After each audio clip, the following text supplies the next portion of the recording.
now in that top kind of 10 bracket for the whole of FPL. So I think there's something to say. He's actually sixth. He is. He's the sixth highest scoring player. Highest scorer in the whole, and for a team from Man United standards at least that have been struggling, right? So, but Rashford is proving a worthy contender. Yeah, I mean, you got to take it with a pinch of salt though. Lundstram is only 1 point behind him, but Lundstram's a bloody great player. So I mean, I'm not going to get on his back. He's above Aguero. Yeah, he is. So Sean the John McGinn fanboy, he's got a good chance here to get rid of Aguero because he's still got Vardy and Danny Ings up front. Danny Ings. Danny damn Ings. He just keeps on scoring. Well, hopefully Ings will dry up a little bit, but you're getting Aguero. I'd love to hear Sean the John McGinn fanboy's thoughts on who he'll bring in, but we'll see what happens, won't we, I guess. And then in midfield he's got Mount, Milivojevic, Mane. We'll love to Mount.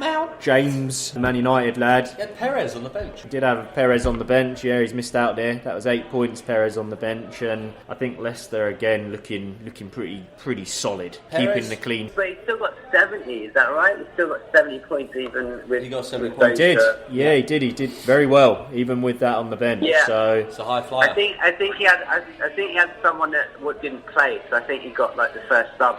Yeah, Janmat, he brought in Janmat and actually I believe he had Robertson on the bench. Robertson was initially on the bench, you're right. Yeah. Janmat, because he didn't play, got brought in. Yeah, so Janmat not only not in the first 11, but he wasn't even on the bench, so there was no risk to that. So he knew pretty early on. To remember us chatting about it. So yeah, like you say, Robertson came in, got the 6 points. Robertson, I think he's the second highest assists. De Bruyne's top, but Robertson is there, and he's obviously proving to be edging out Trent Alexander-Arnold. It's not good reading for us guys though, trying to catch him, and he's got like an Aguero to get rid of who hasn't been performing anyway. Frees up the funds. I mean, looking at the forwards, let's put some pressure on him because it's a hard one to bring someone in right now. Sean the John McGinn fanboy, maybe Aubameyang, not playing well. Jesus is probably the best. Pookie, do you go? I think yeah. We'll naturally tell him to go for Pookie. I mean, Firmino scored.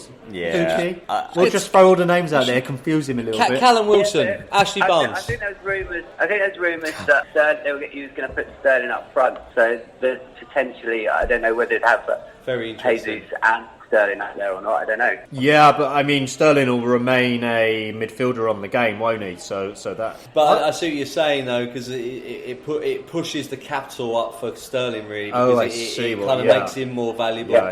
And there was some stat. Sterling seems to score more goals for some reason when Aguero's out the team, which is interesting because I think maybe he does push further forward.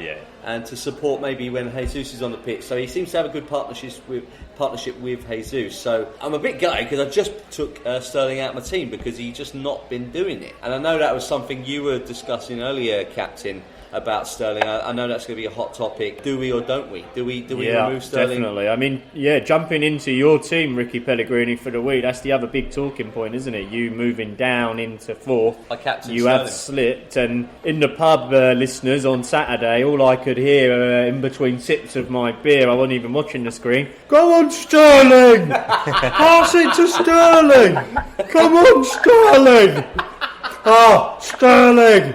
So, someone was really praying that Sterling was... And he did score. He did score. Who was the fella at the back at Chelsea? Just allowed. His butt cheek played him offside. Yeah. And I didn't even realise that your hand doesn't actually play people offside, because his hand was definitely playing Sterling onside. Yeah, I didn't know that. I mean, apparently the hand's not included. I know we've talked about VAR a lot, and we don't want to go down that rabbit hole again, but... I mean, it's ruining the game, mate. It really is. It was horrendous, because he was on the... And what a great finish from Sterling as well. I mean, we do have to speak about VAR again. Unfortunately, we don't want to go down that route, but Man United got robbed. Mm-hmm. Crystal Palace got robbed. Yeah, West Ham Liverpool got West Ham got robbed. No, they didn't really. All the decisions seem to be going for Liverpool. West Ham definitely got robbed. Well, that's because I'm the guy behind the VAR. MVD's got a direct link in, isn't he? He's got the app. He's got the clock button. you got to know when to press it to win the league. I've got to say, that was a handball by McBurney. He clearly hit his arm and then he volleyed it in. How How can that not be given? And then also you've got the Crystal Palace Liverpool game. I can't believe that you managed to get that, mate. That was the Tompkins goal that got disallowed. What was that? That was a push. That was barely. You backed into him. Anyway, regardless, I digress back to Sterling, Ricky. You put him captain. No wonder you were shouting for him. This was my last hurrah for Sterling. Had he have scored, you'd have actually, if that had stood, you'd have been in a good position. I would have been in a good position. He probably would have been. But you have decided my top scorer. But it's because he carries that price tag of 12 million, right? You've decided now's the time to get rid. It's funny because it's kind of I might end up regretting it because of the Aguero thing, right? Again, what I just said about him linking up with Jesus, and he seems to get a few goals. I think it might be the time for Sterling to actually start scoring. But a huge but. I was missing out the last 4 to 5 weeks not having Vardy in my team, and the only way I get Vardy in my team is releasing funds from the midfield, because I've packed out that midfield. I've got I had Mane, Sterling, De Bruyne, and Mount, Traore, right, and I feel like I out of Sterling and De Bruyne, that was my decision. I was like, you know what, De Bruyne has been more consistent. He's going to play every game, I think. He doesn't get rotated as much, right?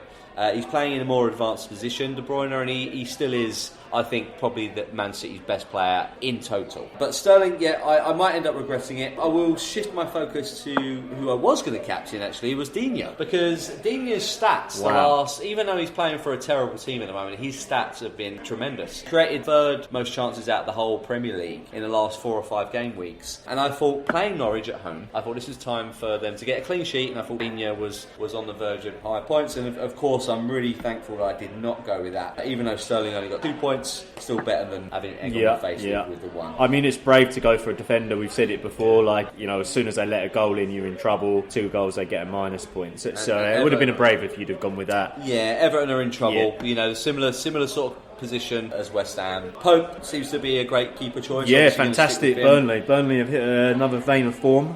They have. My cousin Chris Woods keeps popping up for the goals, and Ashley Barnes, my tip at game week 2, I think it was, and it's only just now starting to pay off. I got Sionku in from Leicester again. I've been really feeling the pain not having any Leicester players, and so it was time to change that. Yeah. You're going to see on my team sheet this weekend, game week 14, I'm definitely going to have some more Leicester influence in my team. But Mane swapped out Salah because Salah was showing an injury, and I just want to pop back to Leicester there. They've only let in 8 goals this season. It's the least in the league. A lot of clean sheets. I keep on looking through the league. Everyone's getting Sionku in. Leicester keep on getting clean sheets. They keep on scoring. They're the form team. 5 wins in the last 5. Is everyone around this table thinking that is continuing and it's time to jump on that bandwagon? Is it too late? Have we missed it, or is this the time?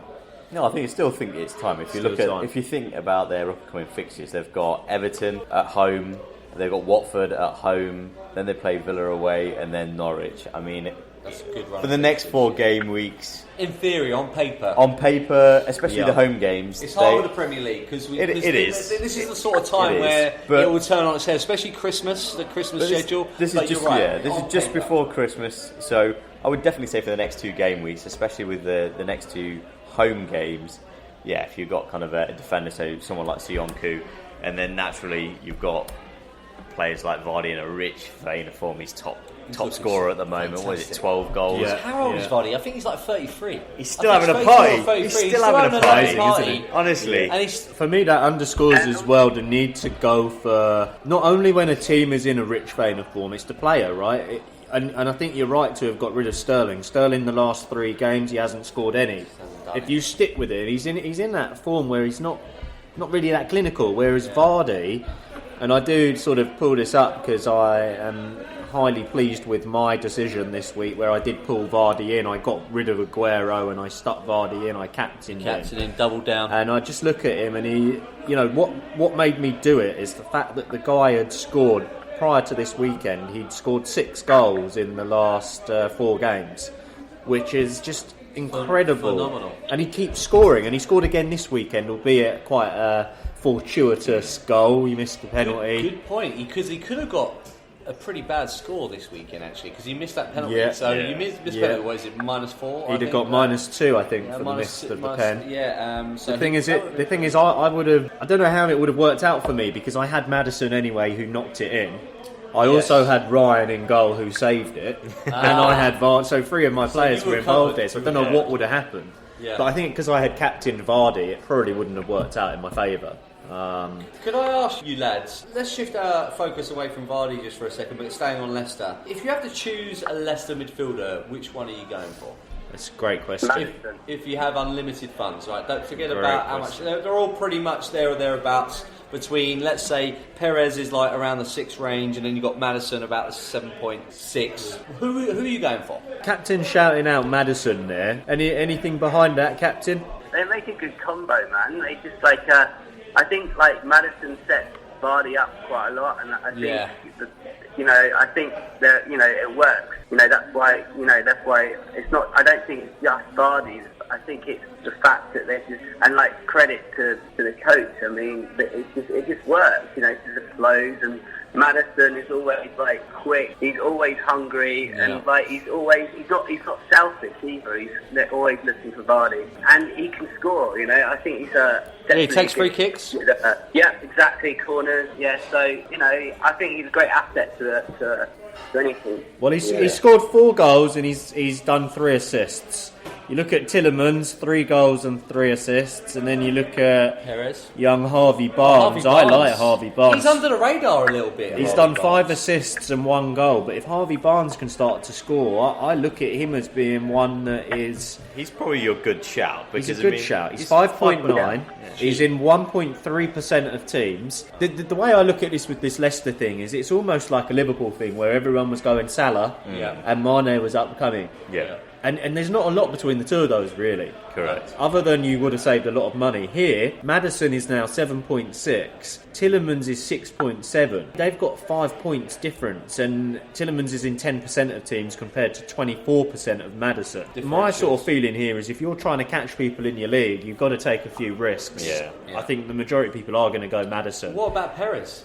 He scored, I think he scored 4 goals in 5 Perez, games. Yeah, it's a good shout. He's 6.2. He's even cheaper. He's only really just shown up the last 4 or 5 games. What do you think, MVD? Who would you go for? To be honest, to kind of be, to be apart from, what other FPL managers are doing, I like the shout from Jimmy Ferguson on Harvey Barnes. I was looking at him and I thought, for 5.9, he's actually kind of decent, getting him in your midfield. Brendan Rodgers seems to like him a lot he's as well. He's put a lot of faith in him, and he's a young lad, right? Yeah, he's a young lad. But you know what, you kind of riding that crest of a wave. He's a young lad. He's a very good player. Little boy. Really, I really like watching young man. Perez, I just think is kind of a little bit inconsistent at times, even in the high performing team. Yeah, I agree with that. And that's what kind of just he misses a couple of. Agree. I mean, he was so he's not clinical all the time. He was gifted his goal at the weekend by Vardy. I just don't think it's consistent enough. You've got Maddison, right? I do have Maddison, yeah. How confident do you feel about him having him in the team now? And again, posing on this question, would you look to swap him out for someone like not Perez, but maybe Barnes now? At the moment, I don't think so. I'm kind of the only thing I would potentially consider. I've already done my change for this week. I think that get rid of Maddison eventually would be a good idea because then I'd have money freed up so I could get rid of Campbell, but. What a perm! Yeah, what a perm! The perm was in full force, wasn't it? That perm.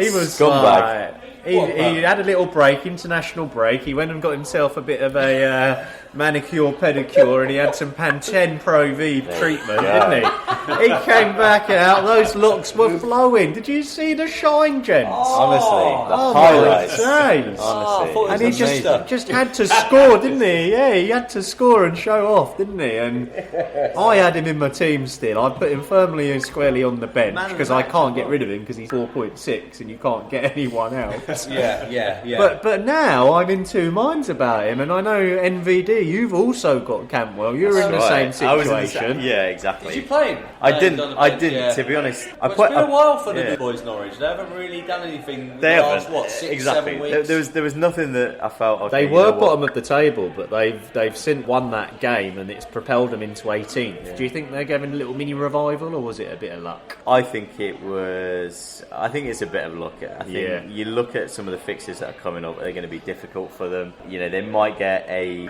cheeky result against Arsenal, which is their next game. Then they go to Southampton. So I don't think so, to be honest. I think as good as the perm looks, Cantwell was it was. I like what you said there about a cheeky win against Arsenal. They are in dire straits, are they not, Arsenal? I think they're already looking up their successors for Emery. Emery's going. Talking about Nuno Santos from Wolves coming in. Odds on for sacking him, Pellegrini, I hate to say, but might be needed. And Pellegrini Silva,